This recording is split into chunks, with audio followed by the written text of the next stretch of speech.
Agora, Band News informa. Tudo sobre atividade física, exercícios, cuidados, treinos, equipamentos, alimentação e saúde.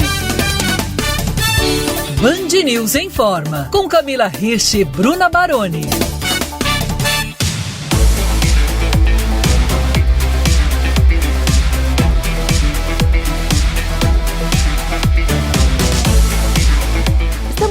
Com o Band News em Forma. Olá, ouvintes, eu sou a Bruna Baroni e comigo a nossa treinadora que tira todo mundo debaixo da coberta, mesmo nesse frio, sem dó nem piedade, é ela, Camila Hirsch. Olá, Bruna, olá, ouvintes, é um prazer estar aqui com vocês, com frio, com calor, com cobertor, muito casaco, pouco casaco, o importante é a gente se mexer e cuidar da saúde, é isso. É isso aí. Bom, o assunto de hoje, aqui no Band News em Forma, partiu de um estudo publicado recentemente que mostrou o impacto das doenças crônicas não transmissíveis na população do Brasil e do mundo.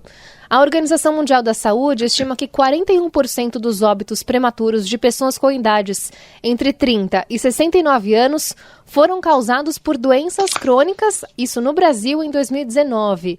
A taxa global é de 70%. As doenças mais comuns que a gente está falando aqui são diabetes, câncer, doenças respiratórias, obesidade e problemas cardiovasculares. E a Universidade Federal de Minas Gerais identificou que os adultos jovens, aqueles entre 18 e 34 anos, têm 21% mais chances de desenvolver essas doenças do que os idosos. Bom, assunto que vai render muita discussão aqui no programa hoje e a gente tem o prazer de receber dois grandes especialistas nesses temas. A neurologista Sheila Aurinques Martins, que é presidente da Rede Brasil AVC. Seja muito bem-vinda, doutora.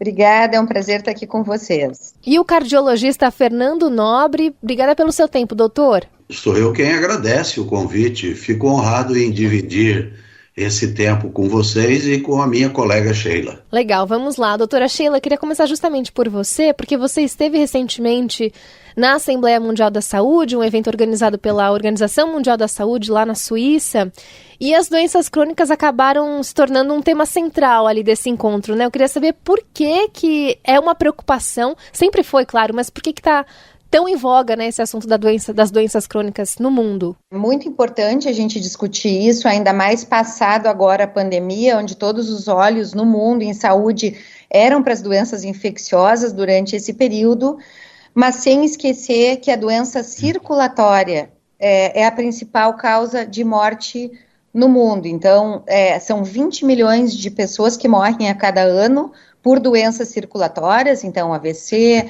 infarto, doenças renais, e isso pode ser mudado. Se a gente falar em doenças crônicas não transmissíveis no geral, então diabetes, câncer, doenças respiratórias, obesidade e as doenças circulatórias, elas ocupam um espaço especial por essa importância, por ter quase 400 milhões de anos de vida perdidos por essas doenças e porque elas são totalmente preveníveis. Se a gente fizer um cálculo por cima, 80% a 90% dos casos podem ser prevenidos se a gente atuar em fatores de risco. Então, a Organização Mundial de Saúde está falando cada vez mais nisso e a discussão maior nós precisamos de uma cobertura universal de saúde para combater de verdade essas doenças crônicas não transmissíveis. E por cobertura universal, o que a gente entende? Nós temos vários estudos mostrando da importância da prevenção, da possibilidade da gente tratar essas doenças, os fatores de risco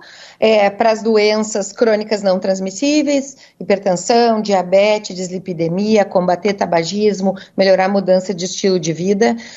E nós podemos atuar também nos tratamentos de fase aguda, diminuindo mortalidade e incapacidade.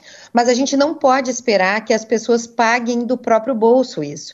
Então, isso tem que ser responsabilidade dos governos, uma cobertura universal para tratar as doenças mais prevalentes e que têm um enorme impacto econômico e social. Doutora, a gente poderia dizer que a prevenção dessas doenças, elas são muito parecidas? Sim, se a gente pensar em doenças crônicas não transmissíveis, esse conjunto de doenças que eu falei, o que elas têm em comum é ter um hábito de vida mais saudável, diminuir o risco, então atividade física, ter um peso saudável, né, então evitar o sobrepeso e a obesidade, que também traz várias dessas doenças, o tabagismo, que é muito marcante, sempre entra nessas discussões. Por quê? Porque causa doença cardiovascular, causa AVC, causa câncer, causa doença respiratória. Então, se a gente atuar nesses fatores de modificação de estilo de vida, a gente vai prevenir grande parte dessas doenças crônicas não transmissíveis. Doutor Fernando, queria te trazer aqui para a conversa para falar sobre um fator muito importante, que é o fator estresse. As pessoas parecem que estão cada vez mais estressadas, né? O mundo, de maneira geral, exige cada vez mais da gente. O estresse, ele pode ser um fator de risco para o desenvolvimento de doenças atualmente? Ou já era assim? A prevenção, a doutora Sheila muito bem já posicionou o papel governamental. Depois, a própria população. A própria população precisa estar envolvida agora, cada indivíduo com esse conhecimento. Nós temos um trabalho feito já há alguns anos, mas ainda hoje, seguramente ele reflete a mesma condição, em que nós avaliamos num projeto piloto inicialmente em Ribeirão Preto, qual era o conhecimento das pessoas a respeito de fatores de risco. A pergunta era assim, na sua opinião, por aquilo que você ouviu falar e conhece, o que você acha que determina infarto e AVC? A maior prevalência de resposta foi de 17%, dizendo que ele admitia, por conhecimento, como a pergunta suscitava a resposta, que hipertensão, que colesterol, e depois vinham coisas assim que a gente não imaginava que eles tivessem a ideia. Por exemplo, uso de drogas ilícitas. Isso é verdade, é um agravo à saúde, mas não é entre os principais fatores de risco. E, curiosamente, nós vimos, por exemplo, diabetes, tabagismo, lá no fim da lista, diabetes, 7% das pessoas admitiam que conheciam como sendo um fator determinante de doença cardiovascular. O maior estudo que nós temos, Brasil incluído, de avaliação de fator de risco, chama-se InterHeart. E depois tem um outro grupo dele que chama-se InterStroke, que é o de AVC. Mas o de infarto, vejam, estresse constante, estresse permanente, aquele estresse que está envolvido na qualidade de vida, no trabalho, nas condições socioeconômicas das pessoas, ele está pareado em termos de risco com o pior deles, que é tabagismo. 3 vezes mais probabilidade de infarto em indivíduos que estão submetidos a estresse constante. E aí, quando a gente busca o conceito de saúde da Organização Mundial de Saúde, em que ela estabelece que é um perfeito estado de condição espiritual, física, mental e social das pessoas. Então, vejam que para ter saúde é um pouco complicado e é muito difícil. Nós temos, particularmente na Sociedade Brasileira de Cardiologia, à qual eu pertenço, um departamento que começou com um pequeno número de pessoas, como grupo de estudos, que era um grupo pequeno, e que hoje é um dos maiores departamentos da Sociedade Brasileira de Cardiologia, a SBC, que se chama DENCA, é Departamento de Estudos em Medicina Cardiovascular relacionada à espiritualidade. E eu queria ter oportunidade ao longo, não necessariamente agora, mas ao longo dessa nossa conversa, de falar um pouco de quanto a espiritualidade, que tem um conceito que é sempre bom definir, que é diferente de religião e diferente de religiosidade, e que interfere de maneira muito importante na qualidade de vida das pessoas, no aparecimento das doenças, e se a doença já está presente, que ela se agrave quando esses princípios definidos dentro deste contexto de saúde mental e de saúde ideal não estejam presentes. Oi, Farmers! Daqui a pouco tem mais da entrevista com a neurologista Sheila Urix Martins e com o cardiologista Fernando Nobre sobre doenças crônicas. Agora, antes de a gente retornar para essa entrevista, vamos ouvir o depoimento do professor de Educação Física e educador em diabetes, Emerson Bizan. Minha relação com diabetes começou ainda na Faculdade de Educação Física, em 1995, quando eu fui diagnosticado com diabetes tipo 1. É sempre um diagnóstico sempre cheio de dúvidas, sempre cheio de traumas, e quando eu perguntei para o meu médico se eu poderia continuar fazendo atividade física, dar minhas corridinhas, ele me mostrou um quadro na parede com um atleta com 7 medalhas de ouro, e ele me explicou que era o Mark Spitz. Até a época, então, era o maior vencedor em número de medalhas de ouro em uma única Olimpíada. Isso foi o meu combustível para um ano depois fazer minha primeira maratona, escolher a corrida como meu esporte de bolso para a prática de atividade física, que hoje faz parte do tripé de educação em diabetes, que compõe de atividade física, uso de medicamento e a alimentação. E em 2019, o mais legal é que eu fui escolhido como o melhor atleta com diabetes do Brasil, pela Sociedade Brasileira de Diabetes. E então hoje o diabetes faz grande parte da minha vida, não só em relação à minha saúde, mas profissionalmente.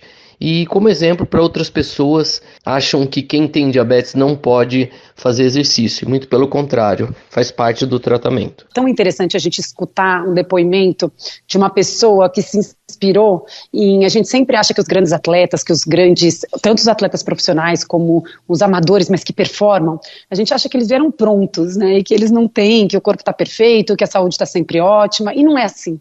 Então, o Emerson se inspirar no Mark Spitz, que foi um dos maiores nadadores que já teve na história, e ele era diabético, então assim, a gente tem que olhar pra gente e tentar superar as nossas dificuldades, né? Se a gente está com um sobrepeso, se a gente tem algum problema de saúde, ou se teve um AVC, então o Emerson falando da diabetes, tem alguns grandes nadadores no nosso país que eu não me recordo se é o Gustavo Borges ou o Xuxa, que foram nadadores olímpicos e com resultados muito expressivos, que começaram a nadar porque eram asmáticos.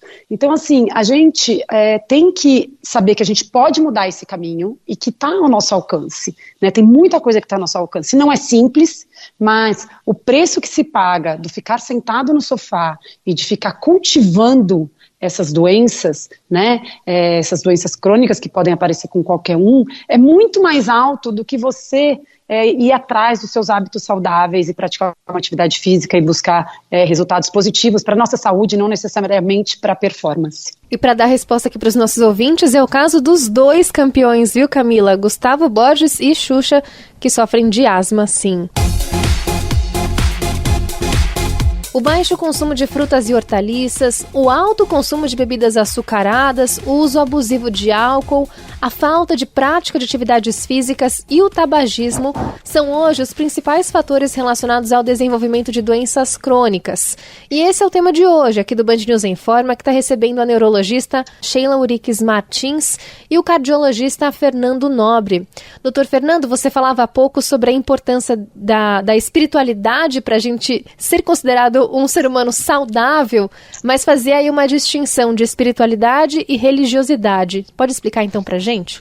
Sim, espiritualidade vem sendo estudada de maneira científica com publicações de instituições reconhecidas em todo o mundo. Eu podia dizer, por exemplo, as últimas publicações da Harvard, que é uma universidade, a Harvard é considerada uma das mais importantes universidades do mundo e que tem um grupo estudando isso.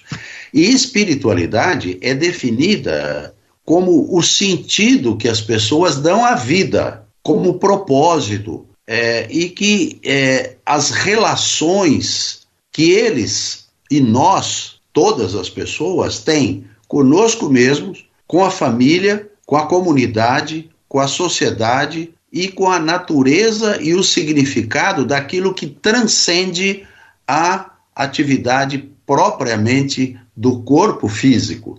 Nós temos sentimentos chamados sentimentos positivos, que são aqueles que trazem bem-estar, ajustam a pessoa a este conceito de espiritualidade. Por exemplo, a tendência ao perdão, a honestidade, a autodisciplina, altruísmo, a humildade, gratidão, o otimismo, empatia, tolerância, paciência, são sentimentos que todos eles elevam a nossa maneira de viver e que fazem com que, até do ponto de vista não só emocional, não só, vamos chamar isso de espiritual, que foge àquilo que é material, mas eles têm repercussões sobre o organismo como um todo, em contrapartida aos negativos, que são os sentimentos que são raiva, ódio, pessimismo, vaidade,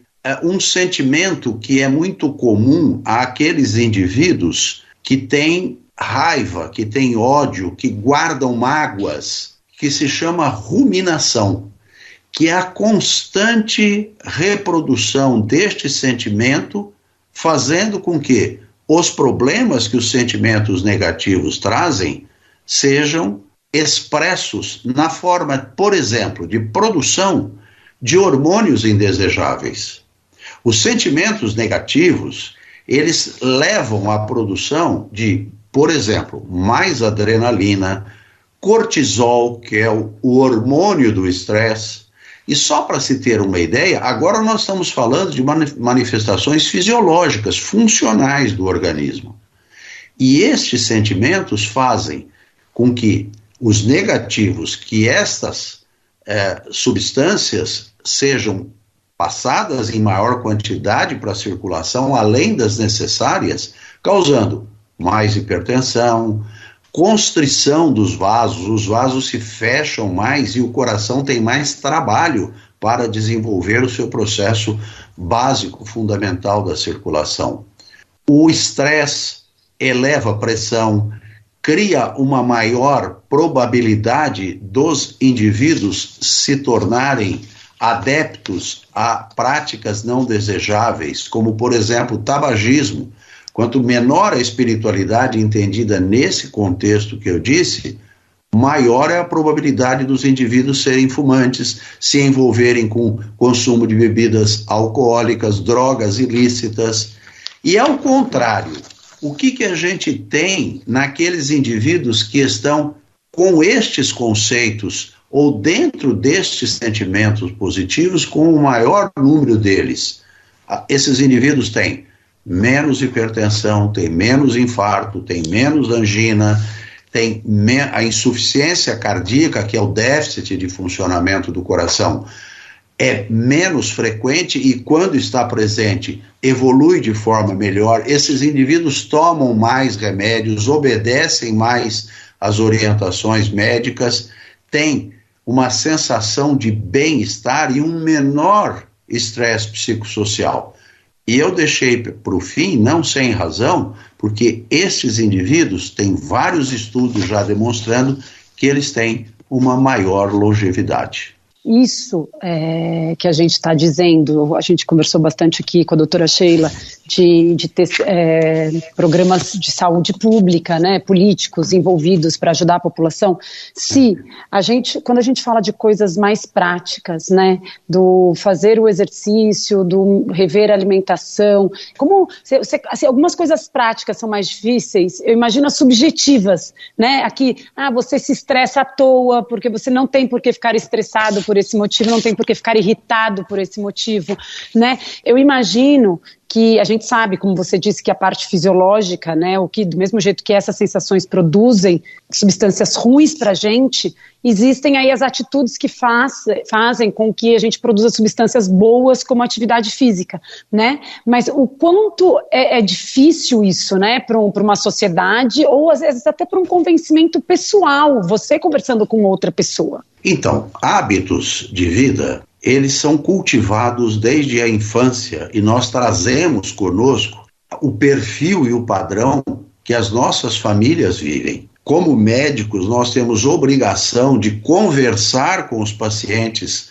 sobre hábitos de vida, sobre o que o incomoda, sobre o que faz com que ele não tenha uma qualidade de vida que ele gostaria de ter ou que ele esteja experimentando problemas de saúde expressos dessa forma. Isso, via de regra, não é parte do atendimento médico, mas está gradativamente se incorporando a eles. Existem questionários que são aplicados para avaliar esses estados e ter esta ideia. Realmente, também para o AVC, a espiritualidade é fundamental e as pessoas que são espiritualizadas, elas têm menos chance de AVC, ficam menos hipertensas, então a gente tem um foco grande para alertar as pessoas sobre isso. É muito difícil a gente conseguir mudar estilo de vida, mas com certeza as pessoas que têm uma espiritualidade, elas têm uma chance maior de aderir a isso e de acreditar e de trabalhar junto conosco, né, como profissionais da saúde.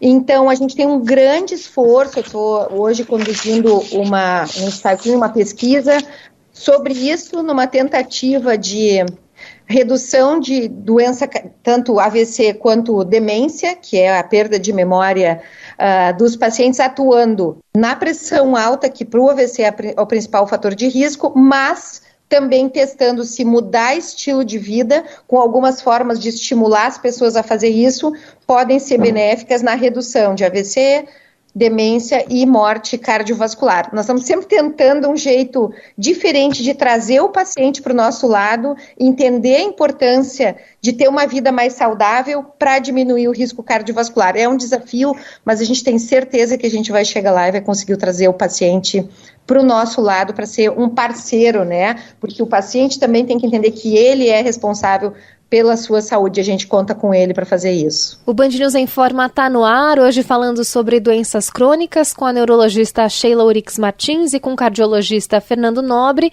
Eles vão voltar em instantes, mas agora eu e Camila Hirsch vamos falar sobre um assunto que certamente já passou aí pela cabeça de muita gente que começa a praticar atividade física pensando mesmo em prevenção de doenças, né? Ou, como a gente sabe, muitas vezes para perder peso, que acaba sendo um objetivo da maioria das pessoas ainda.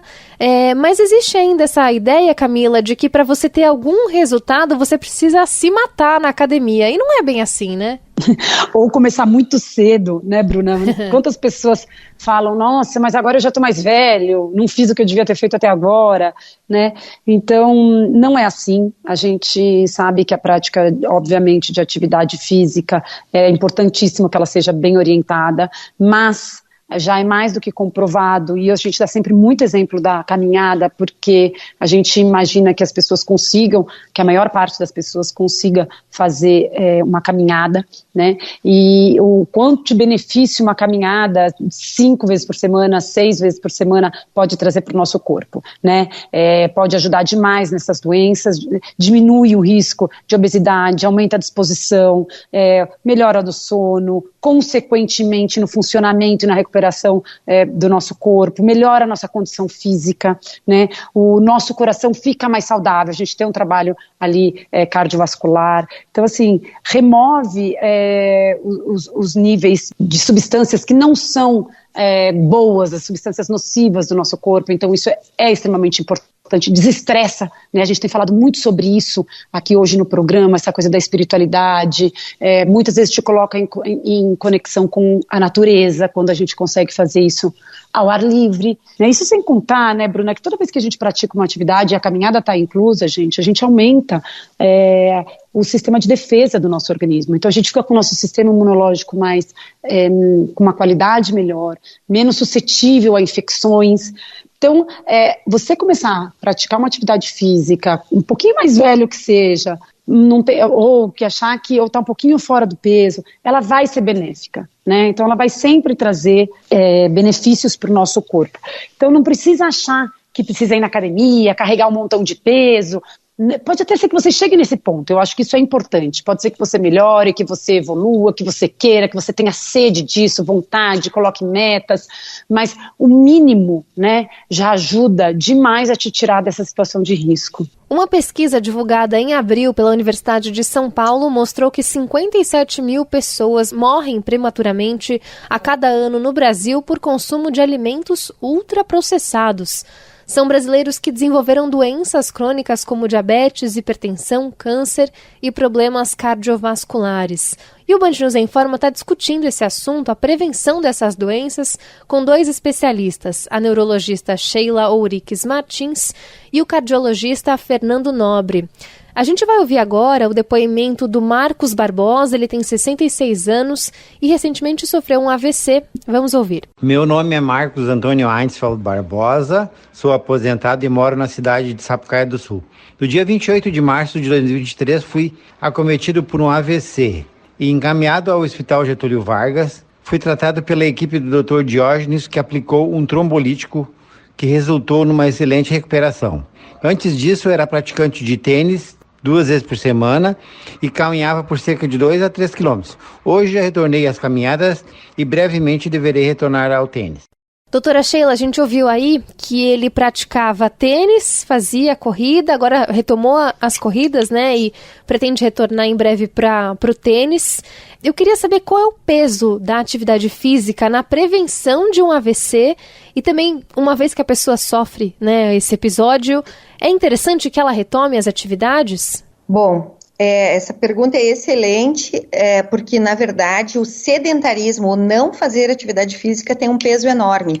E fazer atividade física reduz em 36% o risco de AVC. Então, se a gente tiver que colocar numa escala em termos de importância dos fatores de risco, a pressão alta é o fator mais importante para o AVC e o sedentarismo é o segundo, se a gente for pensar numa escala de peso na população, né? Então, com certeza, fazer atividade física é um poderoso protetor contra o AVC e depois que o paciente se recuperar, a gente sempre vai recomendar que o paciente retome a atividade física, lembrando que a atividade física não é dar uma caminhadinha olhando vitrine ou dando uma caminhadinha até o supermercado que fica do lado, é fazer atividade física de verdade, a pessoa pode começar devagar, mas se organizar para fazer no mínimo 150 minutos de atividade física por semana.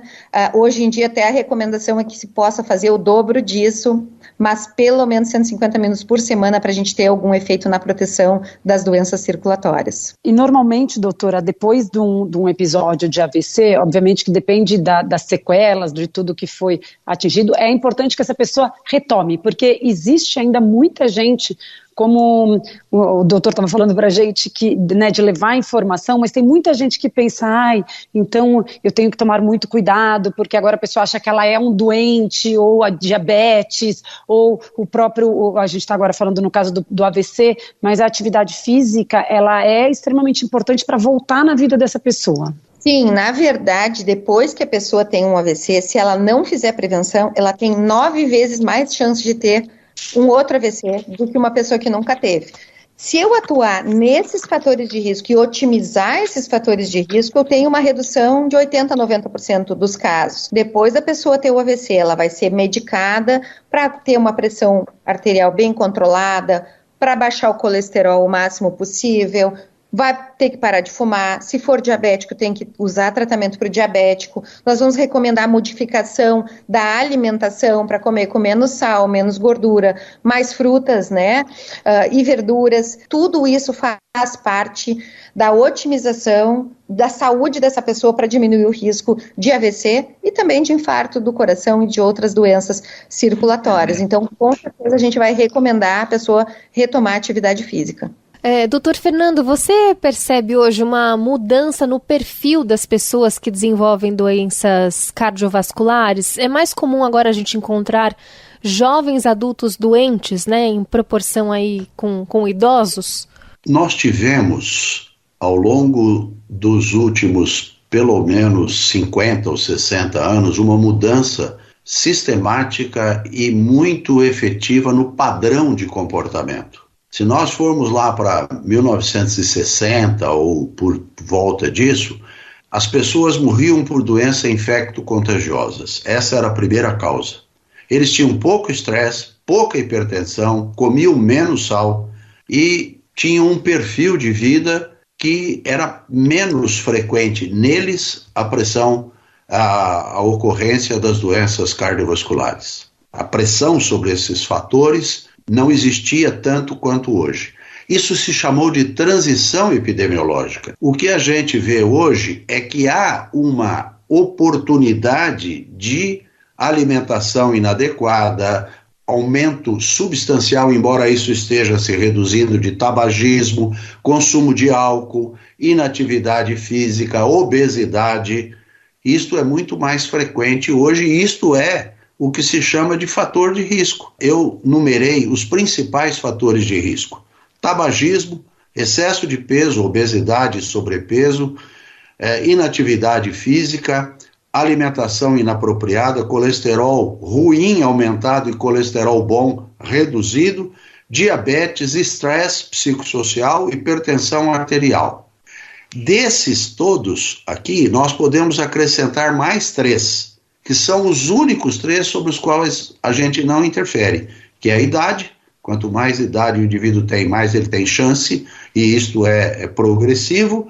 O gênero, a mulher tem menos problemas cardiocirculatórios até a menopausa do que o homem, e a herança familiar. Nas famílias onde homens tiveram doença cardiovascular com menos de 55 anos e mulheres com menos de 65, eles guardam uma probabilidade maior. Então, o que nós vemos? Tudo isso, eu citei aqui 11 ou 12, só 3 não se modificam. E eu gostaria, se esta for a minha última participação, de lembrar de uma frase que é um pensamento fantástico nesse sentido, de Nelson Madiba Mandela. Ele dizia assim: ninguém nasce do modo como está. Ninguém nasce, por exemplo, odiando as pessoas pela cor, pela religião, pelo status. Nós aprendemos a fazer isso. Nós não nascemos fumando, não nascemos bebendo, não nascemos obesos, com colesterol alto e hipertensão. Nós vamos adquirindo isso. E para adquirir isto, a gente precisa fazer coisas. A gente precisa aprender. E se a gente pode aprender, consequente agora da frase final literal que ele diz, se a gente pode aprender a fazer tudo errado, inclusive odiar as pessoas, nós podemos aprender a ter uma vida mais saudável e amar as pessoas e a nossa própria vida. Fica difícil falar depois dessa frase, hein? Pois é, né? A gente pode acabar, maravilhoso, pronto. Mas é muito bom e faz todo mundo pensar em todos os aspectos, né, doutor? Exatamente. Repito, é mensagem e é obrigação das instituições governamentais, das sociedades médicas, dos médicos e todos os indivíduos que trabalham na área de saúde, e aí a própria pessoa com esse conhecimento mudar os seus hábitos, mudar a sua vida, mudar o seu prognóstico e viver mais e melhor. Quero agradecer demais a participação da neurologista Sheila Uriques Martins, presidente da Rede Brasil AVC e da Organização Mundial do AVC. Doutora, muito obrigada. Muito obrigada. E agradeço também os esclarecimentos do cardiologista Fernando Nobre, com muitas reflexões, trazendo muitas reflexões aqui para a gente hoje. Até uma próxima, doutor. Muito obrigado, sou eu quem agradece o convite, que muito me honra. O Band News em Informa vai chegando ao fim. Hoje a gente falou sobre a prevenção de doenças crônicas não transmissíveis e a gente falou muito no programa sobre um fator que às vezes passa despercebido, que a gente não para pensar, que é o estresse no impacto da nossa saúde a longo prazo, né? E Camila, a gente sabe de pessoas, a gente já falou aqui de pessoas que têm dificuldade de manter a atividade física na rotina, mas aquelas que de alguma maneira criam determinados vícios, ficam estressadas no treino, quer dizer, acabam gerando ali um efeito contrário do que a gente espera numa prática, né, esportiva ou na academia, enfim. O estresse que vem da atividade física também pode acontecer isso, né? Tudo em exagero, como a gente falando em espiritualidade, a gente sempre tenta buscar o equilíbrio, né? E tudo em exagero também pode trazer um desequilíbrio, em diversos essas formas, né? Ou uma pessoa que vai entrar dentro de um jogo de futebol, a pessoa não é um atleta profissional e ela fica estressada e briga e xinga e só está ali buscando a vitória, né? E pode ter até algumas confusões um pouco mais complicadas, mas tem também o estresse daquela pessoa que a gente fala que ela está viciado em atividade física, está viciado em esporte, né? Então é sempre tomar um cuidado, primeiro porque tem gente que os amigos em volta, às vezes, só porque a pessoa não fazia nada e agora faz, ela se torna um viciado, e não é assim, né? Mas tem as pessoas, sim, que acabam ficando extremamente dependentes, que começam a trazer alguns transtornos, né? E usa aquilo quase como um purgatório, atividade física, né? Aí, às vezes, está relacionado com o que comeu, está relacionado com o meio social que vive, se priva de viver socialmente, inclusive, acaba se fechando e tornando uma pessoa que não pode também nunca deixar de fazer o seu treino, não pode nunca fazer menos, acha que está sempre devendo, acha que, né, usa aquilo como uma punição. Então isso acaba também sendo uma coisa muito negativa dentro da saúde física e psicológica e social, né, de um indivíduo. Com Camila Hirsch não tem estresse nunca? Quem quiser treinar com você, como é que faz? Tem estresse. Ô Camila, ajuda aí. Mas depois do programa de hoje nós vamos trabalhar a espiritualidade, né, Bruna? Isso, mais a espiritualidade. É isso, mas quem quiser ajuda para treinar e para também tirar algumas dúvidas, é só me procurar no @Camila_, aquele risquinho embaixo, Hirsch, HIRSCH. Tchau, Bruna. Uma semana mais espiritualizada para mim, para você e para todos os ouvintes. Lembrando que o nosso e-mail é oinforma@bandnewsfm.com.br. Se cuidem e até a próxima.